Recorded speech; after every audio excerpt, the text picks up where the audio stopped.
Paz do Senhor, meus irmãos, como vocês estão? Espero que a semana tenha sido debaixo da boa mão do Senhor, da proteção dEle. Espero que o Senhor tenha fortalecido a fé de vocês e que vocês estejam supridos em todas as coisas. Reforçar de que temos orado e desejado que a boa mão de Deus continue sobre vocês. Também dizer que nós estamos à disposição para aquilo que for necessário. Então queremos ser aí bons instrumentos nas mãos de Deus para poder também abençoá-los, né? E quero incentivar os irmãos a estar à disposição uns dos outros para que, inclusive nesse momento de instabilidade, nós sejamos socorro da parte de Deus também para as pessoas. Bem, nessa ocasião nós gostaríamos de compartilhar mais um texto, mais uma porção da palavra de Deus com vocês. E nessa ocasião gostaríamos de falar sobre a questão da semeadura. Imagino que em algum momento vocês já ouviram falar sobre essa questão, sobre a lei da semeadura. Então queremos pensar um pouquinho no texto de Gálatas capítulo 6, versículos 1 a 10. Então, enquanto você aí abre a sua Bíblia, vai lá para o livro de Gálatas, capítulo 6, versículos de 1 a 10, eu também estou posicionando a minha aqui para que possamos ler o texto. Gálatas, capítulo 6, versículos de 1 a 10. Diz assim o texto da palavra de Deus: Irmãos, se alguém for vencido por algum pecado, vocês que são guiados pelo Espírito devem, com mansidão, ajudá-lo a voltar ao caminho. E cada um cuide para não ser tentado. Ajudem a levar os fardos uns dos outros e obedeçam desse modo a lei de Cristo. Se vocês se consideram importantes demais para ajudar os outros, estão apenas enganando a si mesmos. Cada um preste muita atenção em seu trabalho, pois então terá a satisfação de havê-lo feito bem e não precisará se comparar com os outros. Porque cada um de nós é responsável pela própria conduta. Aqueles que recebem o ensino da palavra devem repartir com os seus mestres todas as coisas boas. Não se deixe enganar. Ninguém pode zombar de Deus. A pessoa sempre colherá aquilo que semear. Quem vive apenas para satisfazer sua natureza humana, colherá dessa natureza ruína e morte. Mas quem vive para agradar o Espírito, colherá do Espírito a vida eterna. Portanto, não nos cansemos de fazer o bem. No momento certo, teremos uma colheita de bênçãos, se não desistirmos. Por isso, sempre que tivermos oportunidade, façamos o bem a todos, especialmente aos da família da fé. Vamos orar mais nessa ocasião?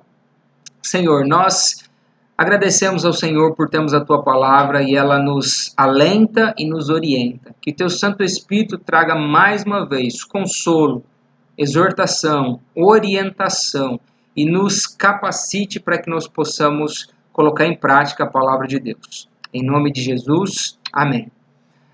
Bem, tempos de crise geralmente revelam duas coisas. Revelam quem são os mocinhos da história e revela quem são os bandidos da história. Então, algumas questões aqui para pensarmos. Por exemplo, nos nossos dias, nesse período de crise, alguns governantes municipais, estaduais e federais têm se revelado mocinhos e bandidos na história. Com essa situação, algumas cidades e estados determinaram calamidade pública. Em situações como essa, por exemplo, eles podem estabelecer contratos que não precisem passar por licitação pública.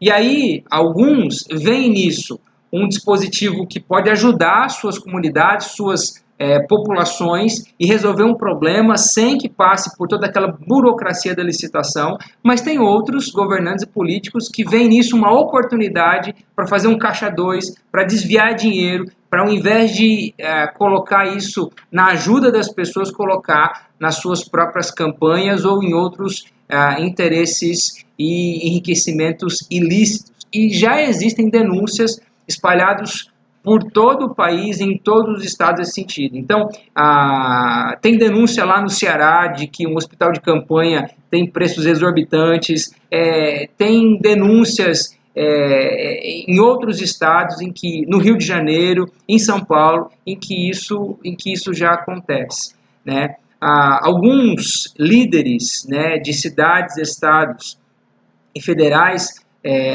abusando do seu poder, tentando cercear o direito das pessoas de ir e vir, até mesmo dentro de suas casas, né? Ou mesmo nas igrejas. Aconteceu um caso, isso foi noticiado na cidade de Machado, Minas Gerais, em que um culto que estava sendo transmitido, tinha lá cinco pessoas que estavam ali gerando a logística todo do culto. Então, tinha um pastor, tinha alguém que estava ali ciceroniano, ajudando, tinha uma pessoa lá no sistema de som, outra no sistema de mídia, e aí, quando de repente a polícia municipal da cidade bate a porta dizendo que o culto não poderia acontecer para não haver aglomeração de pessoas, porque tinha um decreto municipal, estadual e coisa e tal.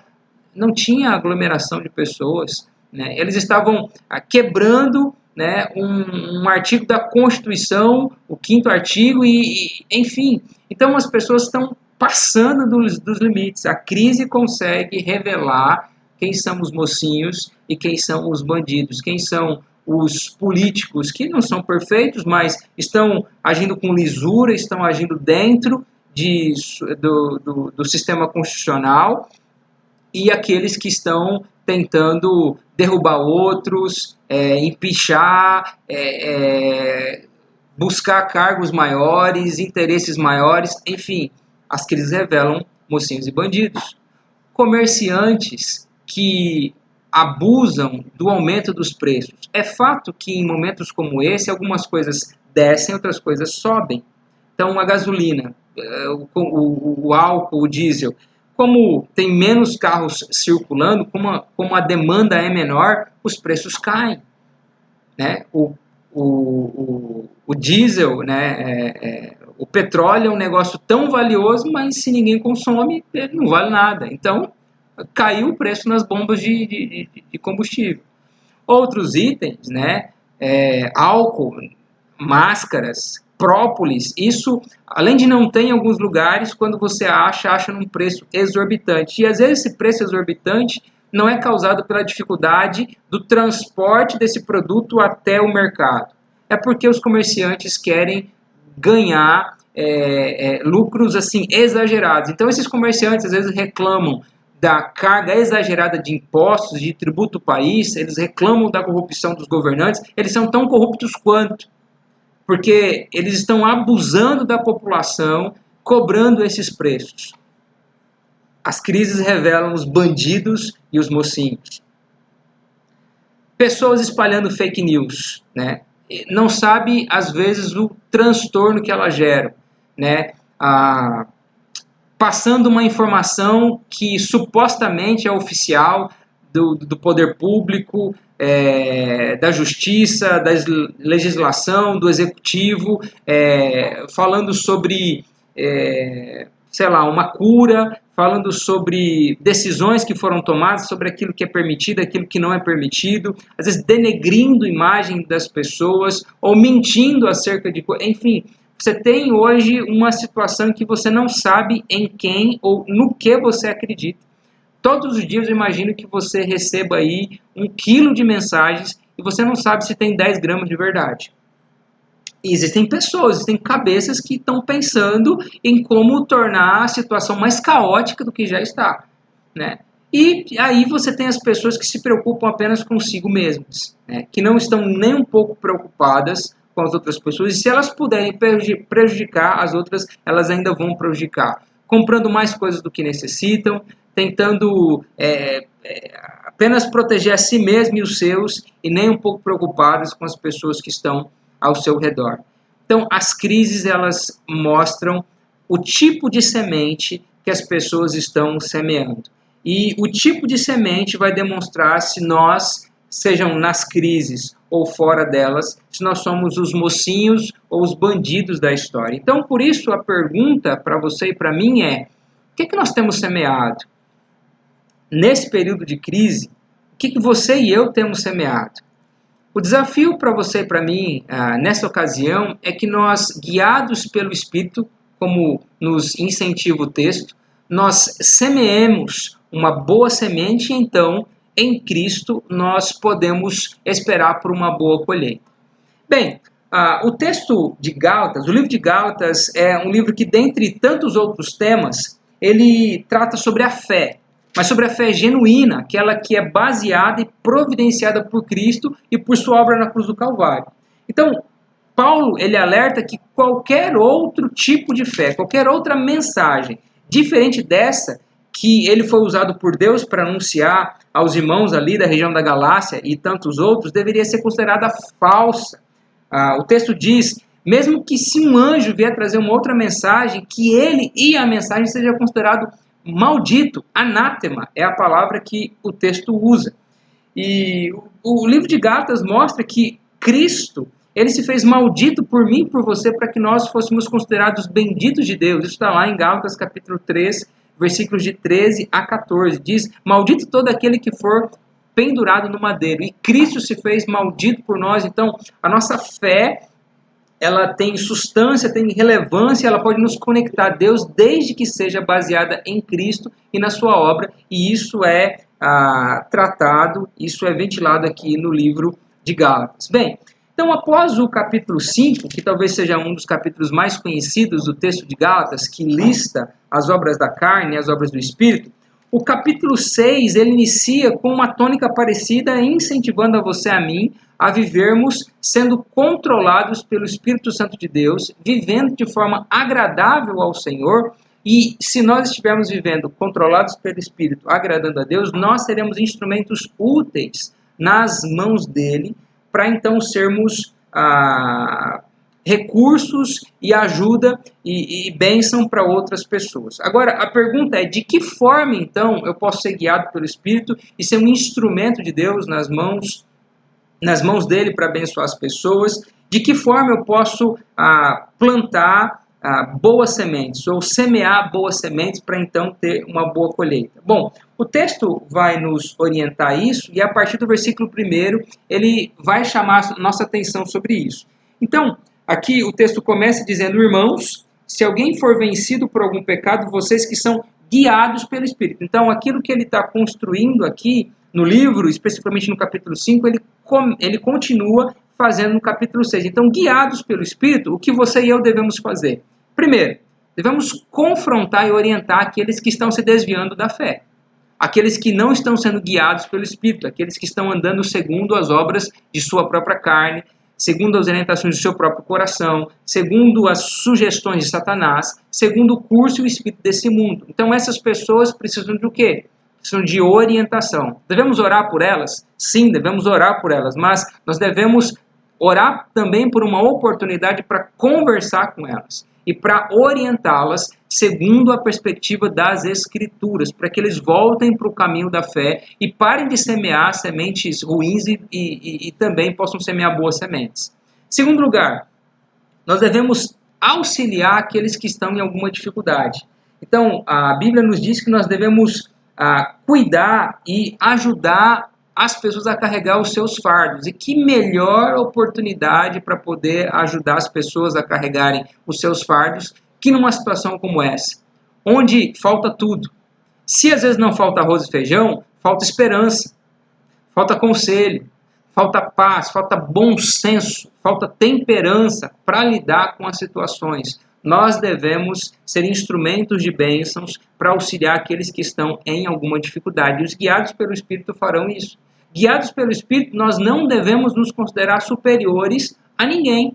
Inclusive essas pessoas que precisam de algo. Seja uma ajuda espiritual, seja uma ajuda material. Se você e eu podemos ser auxílio e ajuda a essas pessoas, devemos fazer isso conscientes de que nós somos apenas instrumentos nas mãos de Deus. Mas nós não somos melhores do que essas pessoas por estarmos as socorrendo nesse momento difícil. Devemos também cuidar do nosso proceder. Nós somos responsáveis por as coisas que fazemos e deixamos de fazer, pelas sementes que plantamos e pelas que deixamos de plantar. Nós somos responsáveis e daremos conta um dia ao Criador de todas as coisas. Devemos também honrar os nossos líderes espirituais. Sim, aqueles que têm nos animado, que têm nos ensinado a luz da palavra de Deus, que têm nos direcionado, que têm nos aconselhado. Eles merecem honra, eles merecem reconhecimento. E o texto vai chamar nossa atenção também em relação a isso. Não devemos afrontar a Deus, não devemos tentar a Deus, não devemos desconsiderar as suas orientações, nós não devemos desconsiderar sua soberania, seu controle, mas devemos buscá-lo, devemos nos submeter a ele e agir de acordo então com as suas orientações e com a sua palavra. De Deus não se zomba. Deus é amor, Deus é graça, Deus é bondade, mas ele também é juízo, é justiça, ele é santidade, ele é fogo consumidor e ele trará as recompensas que nós merecemos segundo as nossas obras.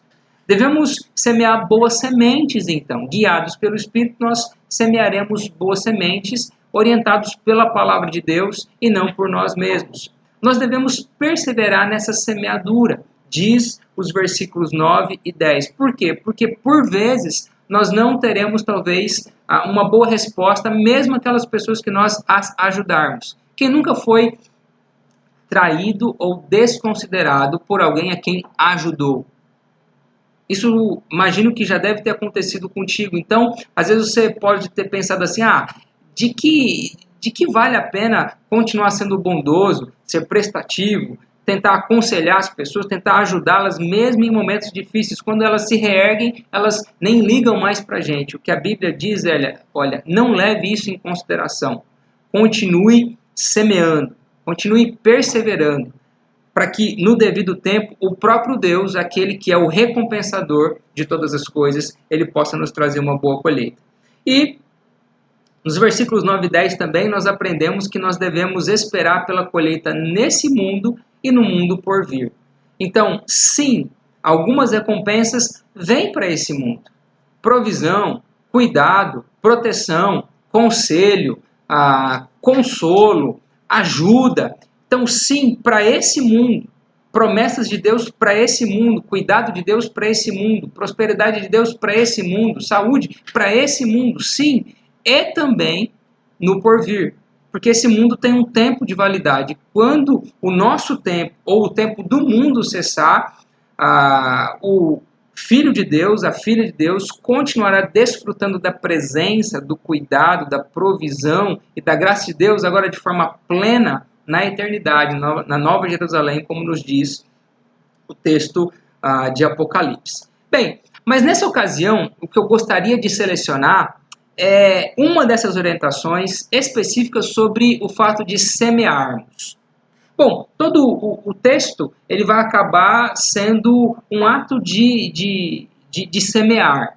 Mas o que nós sabemos sobre essa questão da semeadura? Bom, a primeira coisa que nós sabemos é que as boas sementes são comuns aos que vivem sob o controle do Espírito Santo e da Palavra de Deus. É isso que o texto vai nos mostrar a partir do versículo de número 6. Né? Aqueles que são controlados pelo Espírito Santo de Deus e pela Palavra de Deus, orientados pela Palavra de Deus, eles sempre terão uma boa semente para semear. Lembremos, todos semeiam, todos agem ou deixam de agir, e isso é considerado aqui pelo texto como sementes. Então, nossas ações, nossas agências, nossas intenções e motivações são sementes que nós lançamos nesse mundo. Aqueles que são controlados pela carne, eles semeiam para sua própria destruição. São sementes ruins. Aqueles que são guiados pelo Espírito e orientados pela Palavra de Deus, eles semeiam boa semente. E então, no devido tempo, eles colherão do Senhor. Em segundo lugar, nós sempre colhemos o que plantamos. Ninguém colhe uma coisa ruim por ter plantado algo bom. Você só tem uma colheita ruim se você teve uma semente ruim. Consequentemente, se você plantou uma boa semente, no devido tempo você vai ter uma boa colheita. Isso é fato e ensinamento do texto. Como eu já abordei, né, e volto a enfatizar. Mas, pastor, às vezes nós recebemos coisas ruins das pessoas a quem damos coisas boas. Isso é verdade. Nós vivemos num mundo caído. Nós precisamos lembrar que a nossa natureza é inclinada ao mal. Então, as pessoas a quem servimos, às vezes, não estão sendo guiadas pelo Espírito. Então, elas nos devolverão um retorno que não é bom. E elas também terão suas consequências por isso. Nós não podemos ficar limitados às respostas das pessoas. A nossa confiança precisa estar no Senhor, que sim usa pessoas, usa circunstâncias, mas Ele é que é o responsável pela colheita. Então, no devido tempo, uma boa semente sempre gerará uma boa colheita. Em terceiro lugar, nós devemos sempre plantar boas sementes. Nunca devemos plantar sementes ruins. Pecado sempre gera morte. Semente ruim sempre gera uma colheita ruim. Então nós precisamos entender isso. Não existe uma outra opção. Não existe uma maneira de você plantar algo que não é agradável a Deus e você receber algo que seja agradável a Deus. Então, o que o texto nos diz é que as obras da carne, elas sempre vão gerar desagrado de Deus e consequências frustrantes e degenerativas para mim e para a sua vida. E as obras do Espírito sempre vão nos aproximar de Deus, sempre nos capacitarão, nos habilitarão a ser instrumentos de Deus para abençoar outras pessoas e sempre terão boas recompensas para mim e para a sua vida. Então nós sempre, guiados pelo Espírito, orientados pela palavra, sempre devemos plantar boas sementes. Quarto lugar, nós devemos sempre perseverar nessa semeadura, na semeadura de boas sementes. Nós, por natureza, somos inconstantes, somos limitados, somos desanimados. Então, nós precisamos desse revigorar do Espírito, desse incentivo da Palavra de Deus para nós seguirmos. Todos os dias, orarmos ao Senhor, apresentarmos-nos a Deus como um sacrifício vivo, é isso que nos ensina Romanos capítulo 12. Rogo-vos, pois, que vos apresenteis como sacrifício vivo, santo e agradável a Deus, que é o vosso culto racional. Não nos deixemos nos amoldar pelos pensamentos desse mundo, mas nos submetemos ao Senhor para experimentarmos então qual seja a boa, agradável e perfeita vontade de Deus. Então, perseverarmos, motivados pelo Senhor, e se perseverarmos, nós colheremos então uma boa colheita. E a última lição que nós já sabemos, segundo o texto, é que nós devemos ter esperança para a colheita nessa vida e na vida do porvir. Então o Senhor sim vai nos abastecer nesse mundo, apesar de que o nosso período nesse mundo, em relação à eternidade, é pequeniníssimo, é ínfimo, mas o Senhor tem cuidado de nós, Ele não quer que nós simplesmente nos desapeguemos nessa vida de forma irresponsável. Sim, Ele quer que nós nos despamos do velho homem, que nós abandonemos a velha natureza e nos revistamos do novo homem que mira os céus, que mira a eternidade. Os nossos princípios não são desse reino, são do reino por vir, do reino de Deus. O Sermão do Monte é justamente essa questão. Olha, eu estou oferecendo a vocês princípios que não são desse mundo, vocês vão considerar loucura, as coisas que eu vou lhes apresentar. Bem-aventurados os que são perseguidos? Como assim? Como é que alguém que é perseguido pode ser bem-aventurado? Como pode ser bem-aventurado os que choram? Deus nos apresenta princípios que são do reino dele e que, por vezes, nesse mundo não parecem muito lógicos, mas a colheita que ele tem para nós precisam ser oriundas de sementes que são para esse mundo e no porvir. Semeamos nesse mundo, colhemos algumas coisas ou em proporção nesse mundo, mas com implicações para a eternidade, onde teremos a colheita plena e completa, onde não haverá choro, nem lágrimas, nem pandemia, nem frustrações nenhuma. Bom, isso são as coisas que nós sabemos do texto. Agora, para ilustrar, eu gostaria de trazer aqui ao nosso texto uma história inspirativa. Eu queria usar a história de Ruth, para que possamos ser inspirados, então, a repercutirmos e a colocarmos um pouco mais de cor nessa questão da semeadura. Bem, a história de Ruth se passa no período de Juízes. Qual era a grande característica do livro de Juízes? Desobediência e abandono da parte do povo sobre o Senhor e a sua lei. Juízes capítulo 21, 25 diz que, como não havia rei em Israel, o povo fazia aquilo que lhe parecia melhor ou bom aos seus próprios olhos. Juízes 18:1 vai dizer a mesma coisa, Juízes 19:1 vai dizer a mesma coisa, e outros textos, talvez de forma indireta, vai retratar essa realidade daquele período de juízes que dura mais ou menos aí 430 anos. O povo já estava na Terra Prometida, o povo tinha condições de adorar a Deus, de servir a Deus, o povo estava sendo abençoado por Deus, mas paradoxalmente foi no momento de maior prosperidade que Israel abandona o Senhor.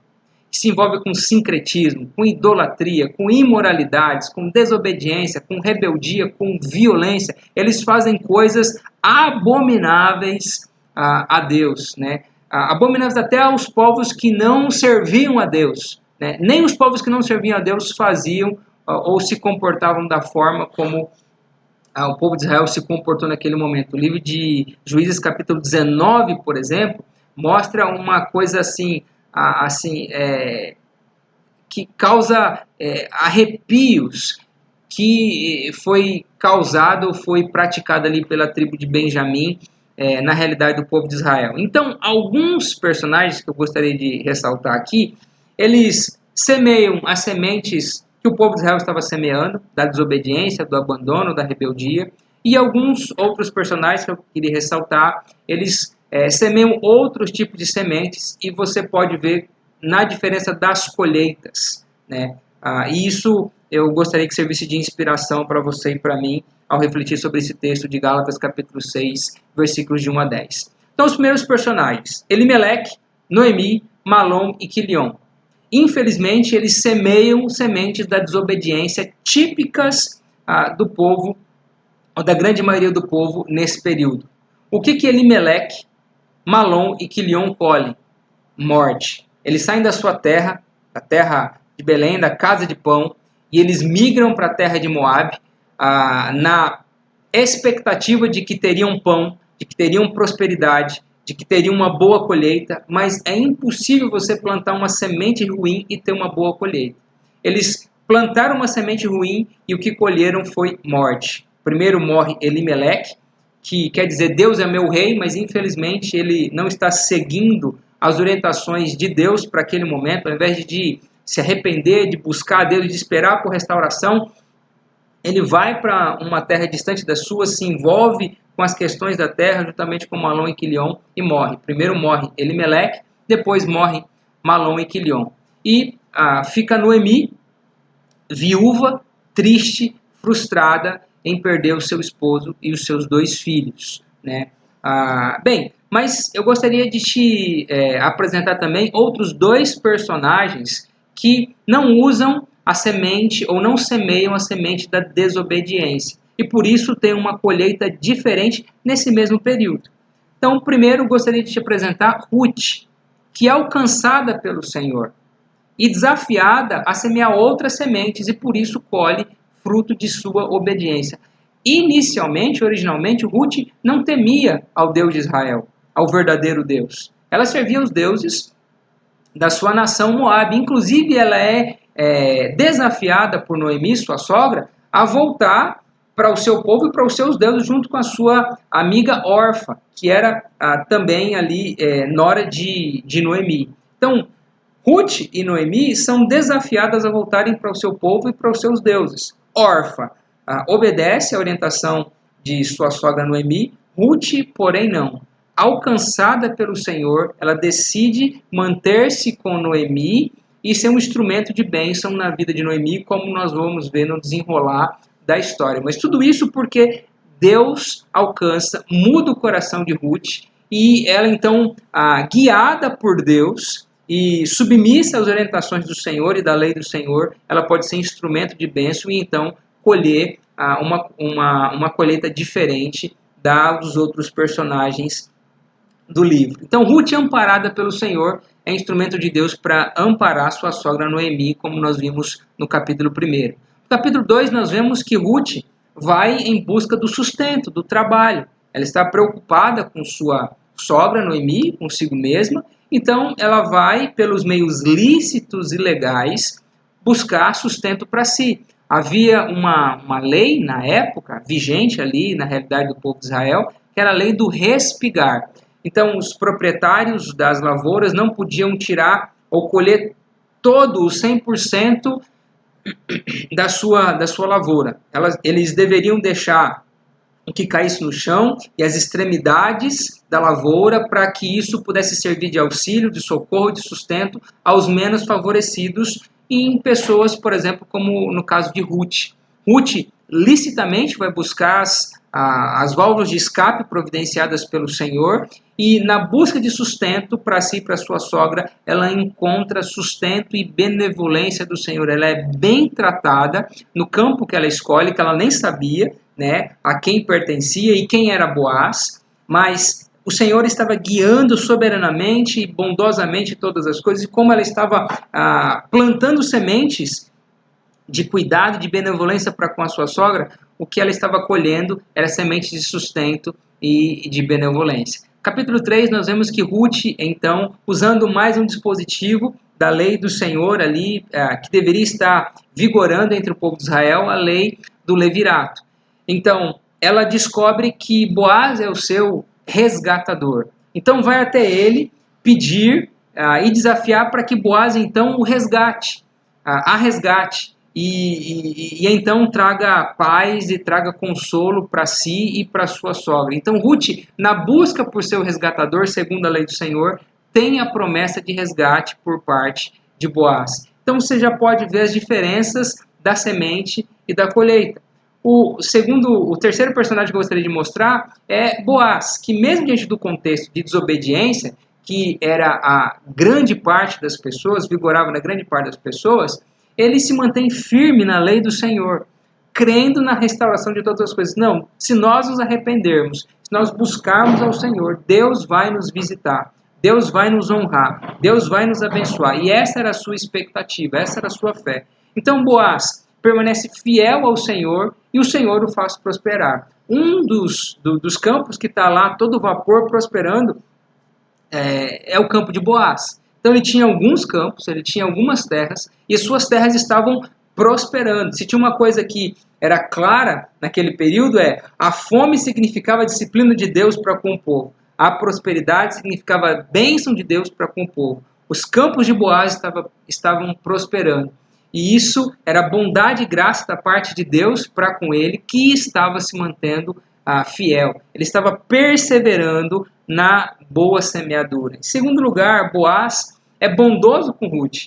E o Senhor também demonstra bondade com ele. Boaz não era um senhor rude, um senhor do tipo que infla, por exemplo, como alguns governantes estão fazendo. Eles estão dizendo que todo mundo que infelizmente é acometido da morte, agora morre por Covid-19. E eles fazem isso com uma estratégia. Bom, se mais pessoas morrerem na minha cidade, no meu estado, eu posso decretar estado de calamidade, eu posso trazer dinheiro para minha cidade, para o meu estado, e posso fazer contratos sem licitação e posso usar do jeito que eu quero. Então, Boaz é diferente desses bandidos. Ele é um mocinho da história. Ele é bondoso para com os seus servos e para com aqueles que vieram para respigar, aqueles que precisavam de ajuda.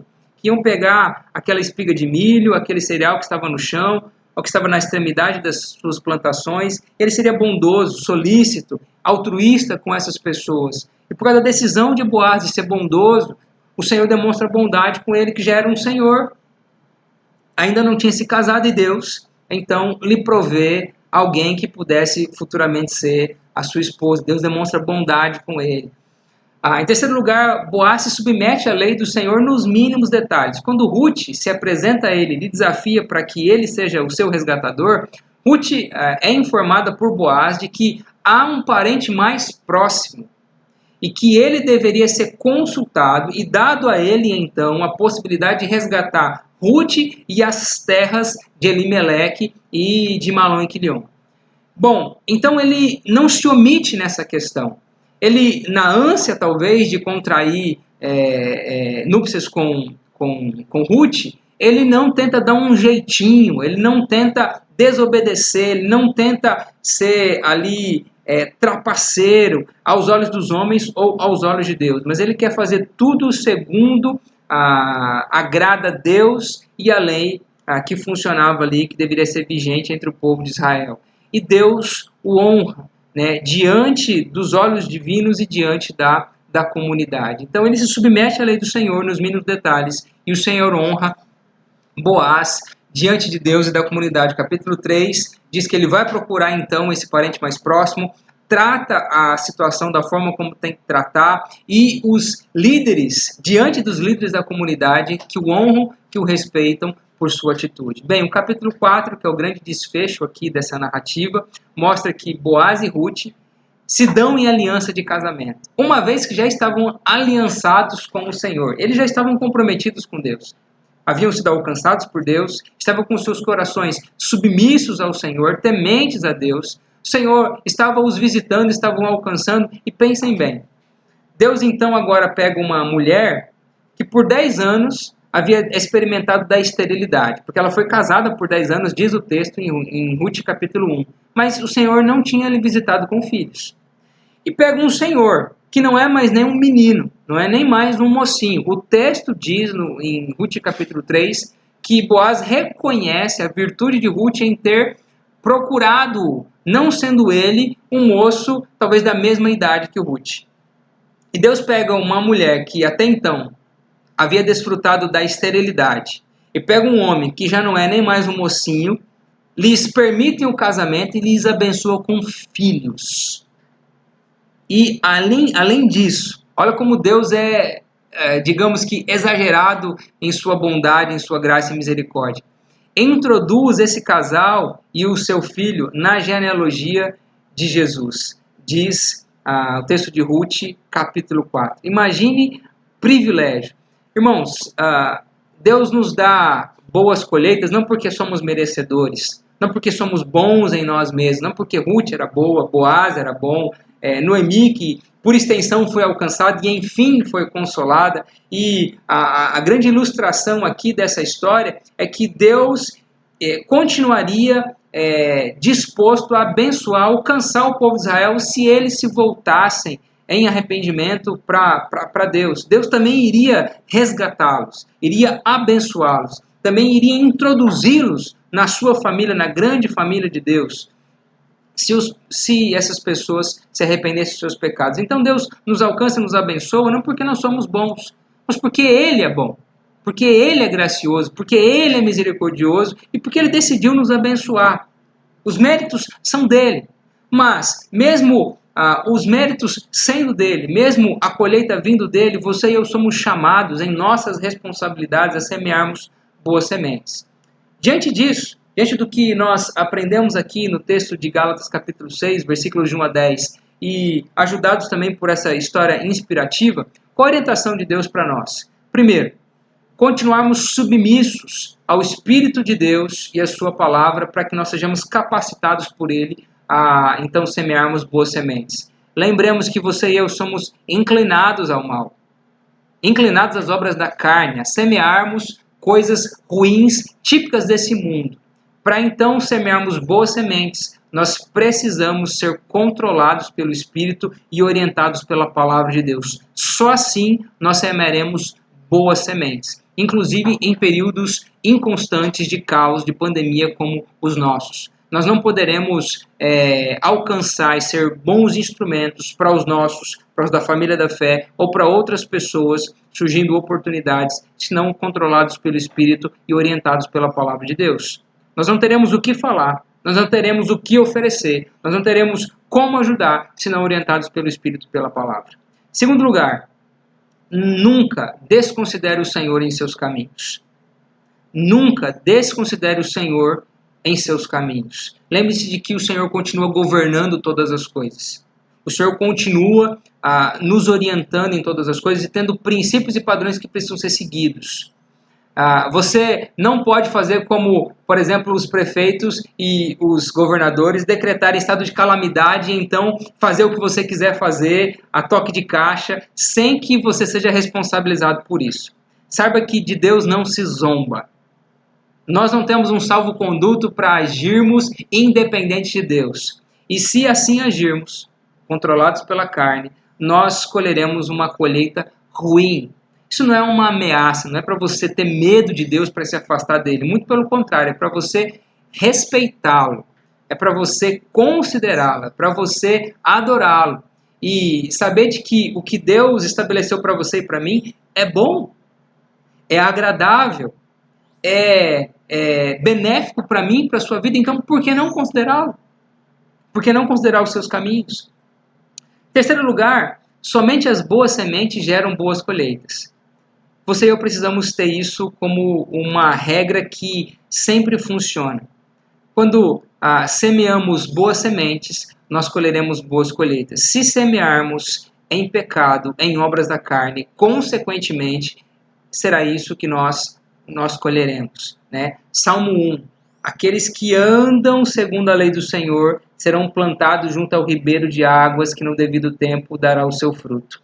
Aqueles que andam na roda dos escarnecedores, ou que são os próprios escarnecedores, eles são lançados como palha pelo vento e eles serão cabalmente destruídos. É a lei da semeadura. Queria te incentivar a perseverar e não desanimar. A colheita virá nessa vida e na vida do porvir. Então, enquanto estamos nesse mundo, nós temos promessa de Deus de cuidado. A Bíblia diz que já fui moço e agora sou velho e nunca vi o justo a mendigar o pão. Deus vai nos suprir com o que comer, com o que beber e com o que vestir. De formas diferentes. Às vezes por meio do nosso próprio trabalho, às vezes por meio do altruísmo de uma outra pessoa, às vezes por meio do próprio Estado, concedendo algum tipo de benefício devido que é fruto dos impostos, dos tributos que são pagos, não é um favor do Estado. Não, o Estado não gera dinheiro. Ele colhe os nossos tributos e impostos e então deve devolver esses tributos e impostos em benefício à comunidade, em desenvolvimento para ela. Então Deus se vale dos meios que tem que se valer para nos alcançar, para nos abençoar nessa vida. Nós então precisamos perseverar em plantar boas sementes. E você e eu precisamos entender também que a plenitude dessa colheita não está nesse mundo, não está nessa vida, mas no porvir. É na eternidade que não haverá choro, não haverá ranger de dentes, não haverá tristeza, não haverá pandemia, não precisará haver isolamento social, não necessitará de nenhuma outra limitação. É na eternidade, onde estaremos na presença de Deus e o conheceremos como somos conhecidos, em que estivermos todos transformados, sem a presença do pecado, em que nós então teremos a plena colheita. É isso que deve nos dar esperança, motivação, ânimo, encorajamento, mas saber que enquanto aguardamos por essa grande colheita, nós devemos continuar plantando boas sementes aqui e com a promessa de que nós receberemos também uma boa colheita aqui. Em último lugar, os fiéis colherão bons frutos, os infiéis colherão maus frutos. E para ilustrar e terminar, eu queria ler o Salmo 93 e o Salmo 94, que mostram de forma bem clara isso. O texto diz o seguinte: o Senhor reina, o Senhor continua reinando. Então, nada saiu do controle de Deus. Ele continua no trono dele, com o seu cetro de justiça, determinando as coisas que devem e que não devem acontecer, até quando acontecerão, quem são as pessoas que suportarão, quem não. Ele continua reinando sobre todas as coisas e trazendo à luz os mocinhos e os bandidos, avaliando nossas sementes para trazer-nos então a colheita nesse mundo e no mundo por vir. Bem, o texto vai dizer que o Senhor reina, está vestido de majestade. Sim, o Senhor está vestido de majestade e armado de força. O mundo permanece firme e não será abalado. Teu trono permanece desde os tempos antigos. Tu existes desde a eternidade. Então não é de agora. O Senhor reina desde que nada existia, só Ele existia e continuará reinando na eternidade futura. Águas subiram, ó Senhor. As águas rugiram como trovão. As águas levantaram ondas impetuosas. E essa epidemia parece um tsunami, né, semelhante a esse narrado aqui no texto. E nos causa medo, nos causa temor, nos causa estranheza, né? Bem, as águas subiram ao Senhor, as águas rugiram como trovão, as águas levantam ondas impetuosas, mais poderoso que o estrondo dos mares, mais poderoso que as ondas que rebentam na praia, mais poderoso que tudo isso é o Senhor nas alturas. Por isso nós podemos continuar semeando boas sementes, sabendo de que tudo pertence ao Senhor. A terra é dele, a semente é dele, a colheita é dele. Guiados pelo Espírito, orientados pela palavra, eu posso continuar semeando na esperança de que ele vai me trazer uma boa colheita nesse mundo, independentemente dos tempos em que nós vivemos e no mundo por vir. O Salmo termina dizendo: teus preceitos soberanos não podem ser alterados. Teu reino, Senhor, é santo para todo sempre. Os fiéis sempre colherão bons frutos. Os infiéis colherão maus frutos. E o Salmo 94, em alguns de seus versículos, diz o seguinte: ó Senhor, Deus da vingança, ó Deus da vingança, manifesta teu esplendor. Levanta-te, ó juiz da terra, dá aos orgulhosos o que merecem. Colheita. As crises revelam os mocinhos e os bandidos.